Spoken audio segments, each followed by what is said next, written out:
Hello students, welcome to the world of economics. Today our topic is the consumption function.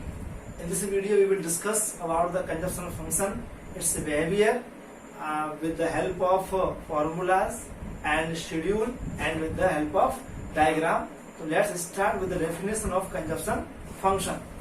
Okay, तो consumption function क्या है कि जो व्यक्ति जो सारे लोग हैं जो कंजम्पशन करते हैं उसका बिहेवियर कैसा होता है, कब कंजम्पशन ज्यादा करते हैं, कब कंजम्पशन कम करते हैं और इनकम का उनमें क्या इफेक्ट पड़ता है, इन सब चीजों के बारे में पढ़ेंगे।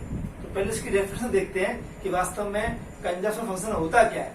ओके, तो it is the functional relationship between consumption expenditure and income.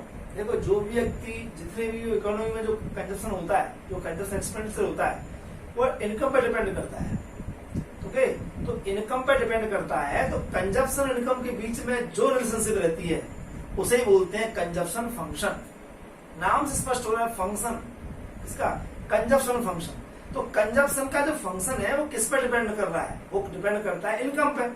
तो कंजम्पशन और इनकम के बीच में जो रिलेशनशिप है उसे क्या बोलते हैं, हम कंजम्पशन फंक्शन बोलते हैं। देखिए मैंने लिखा हुआ है C is the function of y। इसका मतलब है कि C की वैल्यू जो है y की वैल्यू पे डिपेंड करती है, यानी कि y में चेंज होगा तो C में भी क्या होगा, आपका चेंज हो जाएगा। तो C और y के बीच में जो फंक्शनल रिलेशनशिप होता है उसे क्या बोलते हैं, हम कंजम्पशन फंक्शन बोलते हैं। अब इसमें C क्या है, आपका कंजम्पशन एक्सपेंडिचर है, y क्या है, आपका इनकम है, और F क्या है, आपका फंक्शन है। तो ये हो गया आपका कंजम्पशन फंक्शन। अब हम देखेंगे कि कंजम्पशन फंक्शन में C y पे किस तरीके, दोनों के बीच में क्या रिलेशन है। अभी तो इतना बता दिया, फंक्शन क्या बताता है कि दोनों के बीच में रिलेशन। अब हम पता करना है कि दोनों के बीच में क्या रिलेशन है, कंजम्पशन और इनकम के बीच में क्या रिलेशन है, कैसे इनकम जो है कंजम्पशन को अफेक्ट करती है। अब उसके बारे में देखेंगे हम। देखिए, हम दोनों के बीच में रिलेशन देखते हैं कि C और Y के बीच में क्या रिलेशन है। तो इकोनॉमिस्टों ने जब स्टडी किया तो कुछ पॉइंट्स निकल करके सामने आए, तो इन दोनों के बीच में क्या रिलेशन आया देखें, समझते हैं। पहला क्या था कि there is always some minimum level of C यानी consumption even when income is zero. ऐसा होता है कि चाहे इनकम जीरो भी हो लेकिन इकोनॉमी में एक मिनिमम लेवल कंजम्पशन एक्सपेंडिचर होता ही होता है। क्यों होता है, क्योंकि अगर हमें सर्वाइव करना चाहते हैं, जीना चाहते हैं, तो हमें कुछ ना कुछ तो कंज्यूम करना पड़ेगा। अगर हमारी इनकम जीरो भी है तब भी we have to consume something. तो पैसा चाहे हम अपनी सेविंग से लाए, जो हमारी पास्ट सेविंग है वहां से लेके आए या कहीं से बोरो करें। तो लेकिन अगर इनकम जीरो हो तो कंजम्पशन जीरो कभी भी नहीं हो सकता। इनकम जीरो भी है तब भी चूंकि we have to survive, we have to consume something and we have to spend something for the on the consumption of goods and services. That's why there is always some minimum level of consumption even when y is equal to zero. और जो minimum level consumption होता है इसको बोलते हैं autonomous consumption. तो ऐसा consumption का वो लेवल जब इनकम जीरो होती है उसी को क्या बोलते हैं, हम ऑटोनोमस कंजप्शन बोलते हैं। ये पहला पॉइंट हो गया। दूसरा पॉइंट क्या है, उनके स्टडी में निकल के सामने आया कि कंजप्शन और इनकम के बीच में कैसा रिलेशन है, पॉजिटिव रिलेशन है। इनकम बढ़ती है तो कंजप्शन बढ़ता है। ऑब्वियसली आप अपना देख लीजिए, कई भी एग्जाम्पल देख लीजिए, जैसे जैसे लोगों की इनकम बढ़ती है वैसे वैसे उनका क्या होता है, गुड्स एंड सर्विस का कंजप्शन बढ़ता जाता है। जब इनकम कम होती है तो कम कंजप्शन करते हैं, जैसे इनकम बढ़ती जाती है तो कंजप्शन का बढ़ता जाता है। ओके, तीसरा पॉइंट क्या निकल के आता है कि जिस रेट से इनकम बढ़ती है उस रेट से C नहीं बढ़ता। यानी कि इनकम अगर 23 इनकम की जो बढ़ने की रेट है उसकी अगर हम कंपेयर करें C के बढ़ने की रेट का कंपेयर करें तो आप देखेंगे कि जैसे जैसे इनकम बढ़ती जाती है ना तो पूरी की पूरी इनकम हम क्या करते थे, कंजप्शन नहीं करते। तो C की वैल्यू जो है, C की जो रेट है इनकी होने की, वो Y की रेट से क्या होती है, कम होती है। क्यों होती है कम, क्योंकि पूरी की पूरी इनकम खर्च नहीं की जाती, उसका एक पार्ट क्या करते हैं, सेविंग कर लेते हैं। जब लोगों की इनकम बढ़ती है तो क्या करते हैं, वो पूरी इनकम क्या करते हैं, वो कभी भी कंज्यूम नहीं करते, उसका सम पार्ट इज सेव कर लेते हैं। इसीलिए जो C के बढ़ने की रेट है वो हमेशा लैग बिहाइंड करती है the rate at which y increases. तो ये तीन जो फंडामेंटल चीजें हैं जो उनका रिलेशन निकल के आई हैं, ये हमको थोड़ा समझ में दिमाग में रखना चाहिए। अब उसके बाद हम उसको तो टेबल समझने का प्रयास करते हैं और फिर डायग्राम से। देखिए ये टेबल बनाई है मैंने। पहले शेड्यूल समझते हैं, कंजप्शन फंक्शन शेड्यूल। पहले शेड्यूल समझेंगे, उसके बेस पर डायग्राम समझेंगे। क्योंकि 6 मार्क्स का क्वेश्चन आता है कि what is the consumption function and explain the consumption function with the help of schedule and diagram. तो आपको पहले बताना पड़ेगा उसकी डेफिनेशन, उसके बाद उसका शेड्यूल, उसके बाद उसका डायग्राम, और फिर डायग्राम क्या शो कर रहा है उसके बारे में आपको लिखना पड़ेगा। तब आपको 6 मार्क्स मिलेंगे। तो 6 मार्क्स क्वेश्चन एग्जाम में आता ही आता है। जब भी पूछा जाता है ये चीजें आपको उसको लिखनी पड़ेंगी। देखिए आप ये पहले शेड्यूल देखिए। एक तरफ मैंने वाई इनकम, ये कंजप्शन एक्सपेंडिचर, ये आपकी इनकम है। तो इनकम देखिए 50 से मैंने गैप दिया है, याद करने में आपको आसानी रहेगी। और ये कंजप्शन में 40 का गैप दिया है मैंने। देखिए तो जब इनकम 0 है तो कितना कंजप्शन है 20, इनकम 50, 60, 100, 100, 150 और 140। तो इससे कुछ चीजें निकल के सामने आ रही हैं कि पहले तो यह कि भाई अगर इनकम 0 भी है तो कंजप्शन 0 नहीं होता। उसका एक मिनिमम लेवल क्या रहता है, एक मिनिमम लेवल ऑफ कंजप्शन रहता है जब इवन व्हेन इनकम इज 0। इसी मिनिमम लेवल कंजप्शन को बोलते हैं ऑटोनोमस कंजप्शन। तो यह 20 क्या है, ऑटोनोमस कंजप्शन। सिर्फ देखिए मैंने यहाँ पे डायग्राम ड्रॉ किया है। तो सबसे पहले क्या किया है, ये वाई लाइन ड्रॉ की है। ये वाई लाइन इसको बोलते हैं 45 डिग्री लाइन। ये 45 लाइन डिग्री ये क्या शो करती है, this is the reference line. ये लाइन ऑफ रेफरेंस है। Every point on this line shows the equality between the Y and C. ये ऐसी लाइन होती है, इस लाइन पर कोई भी पॉइंट होगा ना, जो भी पॉइंट होगा वो पॉइंट क्या शो करेगा कि भाई इनकम और कंजप्शन दोनों क्या है, इक्वल है। इसलिए इसको क्या मानते हैं, लाइन ऑफ रेफरेंस माना जाता है। ये 40 लाइन होती है, दोनों तरफ से, दोनों ही एक्सिस से 45 का एंगल शो करती है। इसीलिए इसको बोलते हैं लाइन ऑफ रेफरेंस बोलते हैं। और जो कि दोनों से सेम इक्वल एंगल है, इसीलिए दोनों की वैल्यू क्या है, उस पर सेम रहती है। यानी कि इस पर जो भी पॉइंट होगा ना, इनकम और कंजप्शन दोनों क्या होंगे, सेम होंगे। ये इसकी वैल्यू। सबसे पहले आप ड्रॉ कर रहे हैं तो ये डायग्राम ड्रॉ करना है तो पहले आप क्या करेंगे, लाइन ऑफ रेफरेंस क्या करेंगे, आप ड्रॉ करेंगे। उसके बाद में नंबर दे दीजिए आप इसके हिसाब से, स्टूडेंट के हिसाब से। अब आप सिंपल देख लीजिए। अब देखो यहाँ 20 स्टार्ट हो रहा है ना सी, तो आप भी 20 से कर दीजिए। इक्वल कहाँ हो रहे हैं, 100 पे, तो आप भी क्या कर दीजिए 100 पे इक्वल कर दोनों। ये आपका क्या बन गया, सी आपका क्या बन गया, कंजप्शन फंक्शन बन गया। अब देखिए आप यहाँ पे स्टार्टिंग में सी लाइन जो है कहां से स्टार्ट हो रहा है, ये 20 से स्टार्ट हो रहा है, 0 से स्टार्ट नहीं हो रहा। तो C line, C function never starts with the origin because C never be 0 even when income is 0. There is a minimum level of consumption even when income is 0. This is known as the autonomous consumption. इसीलिए because of autonomous consumption the C starts from somewhere above 0 on the y axis. तो यहाँ से start हो रहा है आपका।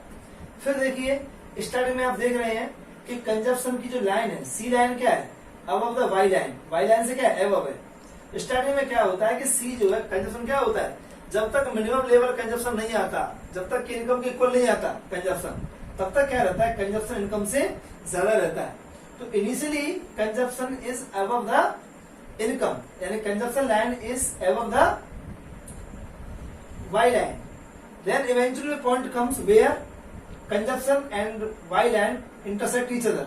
इसको बोलते हैं ब्रेक इवन पॉइंट। इसको भी मानना है। इसको क्या बोलते हैं, इसको बोलते हैं break even point. Break even point. Break even point किसलिए बोला गया इसे, ये ऐसा पॉइंट है जहां पर इनकम और कंजप्शन दोनों क्या हो जाते हैं, इक्वल हो जाते हैं। पूरा का पूरा इनकम जो है कंजप्शन एक्सपेंस के रूप में स्पेंड कर दिया जाता है। तो ब्रेक इवन पॉइंट है, इसलिए ब्रेक इवन पॉइंट है because C is equal to Y. कोई भी सेविंग नहीं है, सेविंग इज 0। तो इसी को बोलते हैं ब्रेक इवन पॉइंट। ओके, अब जैसे ही ब्रेक इवन पॉइंट से आगे जाते हैं तो आप देखिए आप Y line is above the C line. ये शो करता है कि जैसे ही एक पॉइंट के बाद में जो इनकम के इंक्रीज होने की रेट है वो कंजप्शन के इंक्रीज होने की रेट से ज्यादा है। क्यों, ऐसा क्यों होता है, क्योंकि पूरी की पूरी इनकम हम स्पेंड नहीं करते, उसका एक पार्ट क्या करते हैं, हम सेव कर लेते हैं। इसीलिए इस पॉइंट के बाद में देखिए इनकम ज्यादा है और सी क्या है, उसके बिलो, उसके अंडर में आता है। तो ये क्या है, आपका कंजप्शन फंक्शन है। और जो मैंने अभी आपको बातें बताई वो आपको लिखनी पड़ेंगी इसमें। तो उसको मैं थोड़ा सा अगले उसमें अब इसको लिखेंगे। देखिए इस फंक्शन में कुछ बातें निकल के आती है जो मैं पहले भी लिख चुका था, लेकिन हम थोड़ा डायग्राम के साथ में लिखेंगे। तो अगर आप पहले उसको लिखेंगे तो इनको मत लिखना, लेकिन अगर आप उसको न लिखें तो फिर इस डायग्राम के बाद में इनको इसको लिखना। तो उसको रहने देना, वो तो समझने के लिए था तो मैंने पहले लिखाया था। इसको क्या करना, आपको जब क्वेश्चन आएगा तो आप क्या बनाएंगे, पहले आप शेड्यूल ड्रॉ करोगे, फिर आप क्या बनाओगे, डायग्राम ड्रॉ करोगे, उसके बाद आप इसके बारे में लिखेंगे क्या रिलेशन निकल के आता है। तो पहला क्या है कि सी लाइन स्टार्ट्स फ्रॉम 20। देखिए कहां से स्टार्ट हो रहा है, 20 से स्टार्ट हो रहा है। इसका मतलब क्या है, it is minimum level of consumption. ये क्या बता रहा है, एक मिनिमम लेवल ऑफ कंजप्शन शुरू कर रहा है। Okay, even when y is equal to 0, income 0 है तब भी क्या होता है कि मिनिमम लेवल ऑफ कंजप्शन होता है। ओके, इसी को बोलते हैं ऑटोनोमस कंजप्शन। तो सी कहां से स्टार्ट हो रहा है, 20 से स्टार्ट हो रहा है। ये क्या है, ये मिनिमम लेवल ऑफ कंजप्शन। इतना तो आपको करना ही करना है, चाहे आपकी इनकम क्या है, आपकी इनकम 0 है, फिर भी आप इतना तो क्या करेंगे, आप कंज्यूम करेंगे ही करेंगे आप। दूसरा, इस सी लाइन का जो स्लोप है ना, पॉजिटिव स्लोप। आप देखिए ये क्या कर रहा है, ऊपर की तरफ स्लोप कर रहा है, इसको बोलते हैं पॉजिटिव स्लोप। जब ऐसे आता है उसको बोलते हैं नेगेटिव स्लोप। देखो इसको बोलते हैं नेगेटिव स्लोप और इसको बोलते हैं पॉजिटिव स्लोप। देखिए ये कैसा स्लोप है, ये पॉजिटिवली स्लोप लाइन है, फ्रॉम मूविंग अपवार्ड। क्या कर रहा है, अपवार्ड मूव कर रहा है, from left to right. Okay, ये हो गया। इससे ये क्या सिद्ध करता है, ये बताता है कि इनकम और कंजप्शन में क्या है, पॉजिटिव रिलेशनशिप है। C and Y are positively related to each other. यानी कि अगर Y इंक्रीज होता है तो C भी क्या होगा, इंक्रीज होगा। ओके, लेकिन एक चीज आपने यहाँ पे और देखी कि इन दोनों के बीच में डिफरेंस है। ये शो करता है कि जिस रेट से Y इंक्रीज करता है उस रेट से C इंक्रीज नहीं करता। C क्या करता है, उससे कुछ लैग बिहाइंड कर जाता है। तो rate at which C increases lag behind the rate at which Y increases. ये भी इसमें पॉइंट आप ऐड कर सकते हैं। एक चीज समझ में आ रही है कि इसका जो आप देख रहे हो ना सी फंक्शन, इस सी लाइन को क्या बोलते हैं, इसको या तो सी लाइन बोल दो या इसको कंजप्शन फंक्शन बोल दो, दोनों का मतलब एक ही है। तो C line is straight line, देखो बिल्कुल स्ट्रेट लाइन है। It means that it is a linear consumption function. ये फंक्शन कैसा है, ये लीनियर कंजप्शन फंक्शन है। ओके, तो ये मोटी मोटी चीजें निकल के इसमें से आती हैं। ये 3 पॉइंट आप इसमें लिखेंगे, डायग्राम बनाएंगे, सब लिखेंगे। अब एक बात जो रह गई इसमें वो होता है स्लोप। इस कंजप्शन फंक्शन का स्लोप क्या होता है, तो आप देखेंगे यहाँ जब भी आपको स्लोप निकालना हो तो जिस लाइन का स्लोप निकालना है वहां पे क्या करते हैं, 2 पॉइंट लेते हैं और उन 2 पॉइंटों को देखते हैं उसकी ढलान क्या है, स्लोप क्या है उसका। ओके, तो देखिए मान लीजिए हमें यहाँ स्लोप निकालना है, ये मान लीजिए बी पॉइंट है, ये मान लीजिए सी पॉइंट है। हमें क्या निकालना है, यहाँ पे स्लोप निकालना है। क्या निकालना है, यहाँ पे स्लोप निकालना है। तो ऐसे ड्रॉ करते हैं ट्रायंगल, एक यहाँ से एक परपेंडिकुलर लाते हैं, यहाँ से परपेंडिकुलर लेते हैं। ओके, तो देखिए ये क्या है आपका, ये शो करता है आपके इसमें कंजप्शन में कितना चेंज हुआ, इसको बोलते हैं डेल्टा सी। यहां से यहां पहुंचे तो कंजप्शन कितना चेंज हुआ, ये होता है डेल्टा सी। और ये इसको बोलते हैं, ये इनकम में चेंज हो रहा है, इसको बोलते हैं डेल्टा वाई। जब भी किसी का स्लोप निकालना होता है ना, जो थीटा होता है इसको बोलते हैं टेन थीटा, वही स्लोप होता है। और 10th क्लास में आपने पढ़ा होगा टेन थीटा का वैल्यू क्या होता है, परपेंडिकुलर अपॉन बेस। तो ये परपेंडिकुलर हो गया, ये आपका बेस हो गया। तो इतना डिटेल में जरूरत नहीं है, आप सिंपल समझेंगे कि स्लोप ये भी लिखेंगे आप, स्लोप ऑफ सी फंक्शन या कंजप्शन फंक्शन, सी फंक्शन या सी लाइन। जब स्लोप ऑफ सी लाइन आता है तो उसकी वैल्यू होती है delta C upon delta Y. ये क्या शो करता है कि भाई जो इनकम इंक्रीज हुई है उसका कितना पार्ट आप एक्सपेंडिचर कर रहे हो, कितना पार्ट आप कंज्यूम कर रहे हो, ये बताता है स्लोप ऑफ, ये स्लोप ऑफ सी फंक्शन है। ओके, तो जितना पार्ट हम एक्सपेंडिचर करते हैं इस तरह समझ लीजिए कि इसकी वैल्यू है। स्लोप ऑफ सी फंक्शन क्या बोलते हैं, delta C upon delta Y. इसका एक नाम और होता है, इसको बोलते हैं एमपीसी। अब आगे मैं डिटेल में पढ़ाऊंगा, मार्जिनल प्रोपेंसिटी टू कंज्यूम, इसको बोलते हैं delta C upon delta Y. तो क्वेश्चन आता है कि what is the slope of C function, what is the slope of consumption function, तो क्या बताएंगे आप, MPC, marginal propensity to consume, इसको बोलते हैं हम मार्जिनल प्रोपेंसिटी। अगले वीडियो इसके बारे में डिटेल चर्चा करेंगे, प्रोपेंसिटी टू कंज्यूम। अभी फिलहाल इतना ही समझ लीजिए कि इसका स्लोप क्या होता है, ये इसका स्लोप होता है। ओके, तो ये सब आपका क्या हो गया कंजप्शन फंक्शन। एक चीज रहेगी कंजप्शन फंक्शन की, इसको आप नोट कर लेंगे। ओके, उसके बाद में एक चीज रह जाती है, वो है इसका एल्जेब्रिक एक्सप्रेशन।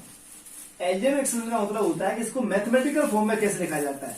ओके, इस फंक्शन को मैथमेटिकल फॉर्म में कैसे लिखते हैं उसको बोलते हैं algebraic expression of consumption function. तो उसको हम एल्जेब्रिक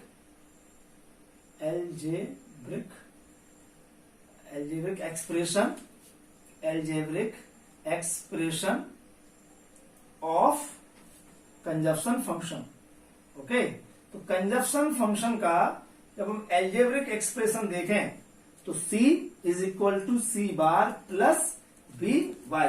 या C क्या होता है, C होता है कंजप्शन एक्सपेंडिचर, C बार आपका होता है ऑटोनोमस कंजप्शन, जो मिनिमम लेवल ऑफ कंजप्शन बताया था मैंने आपको,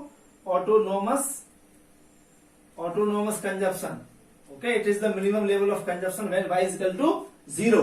तो उसको क्या बोलते हैं, C बार बोलते हैं। बस C की वैल्यू किस पे डिपेंड करती है, तो एक तो क्या होता है मिनिमम लेवल ऑफ कंजप्शन 20 हो गया। इसके बाद क्या होता है कि हम y का कितना पार्ट स्पेंड कर रहे हैं, इन दोनों का टोटल कर देंगे तो क्या आ जाएगा आपका टोटल कंजप्शन आ जाएगा। तो C क्या हो गया आपका टोटल कंजप्शन हुआ। इसमें क्या क्या काउंट है, एक तो इसमें इंक्लूड है ऑटोनोमस कंजप्शन, भाई जो मिनिमम लेवल जो हम स्पेंड कर रहे हैं कंज्यूम कर रहे हैं, प्लस ये B क्या है, B is the fraction, P is the fraction of y which is consumed by the consumers. तो जो y का वो फ्रैक्शन जो हम क्या कर रहे हैं कंज्यूम कर रहे हैं, तो y का कंज्यूम प्लस एक मिनिमम लेवल कंजप्शन, इन दोनों को ऐड कर दो क्या आएगा आपका C आ जाएगा। अब B क्या होता है, B में करता है ना, ये क्या है, ये फ्रैक्शन ऑफ इनकम। तो इसका जो मैथमेटिकल अभी हमने जो स्लोप निकाला था ना, ये स्लोप ही है। तो B क्या है, MPC है, मार्जिनल प्रोपेंसिटी टू कंज्यूम, और Y क्या है आपका, Y आपका इनकम है।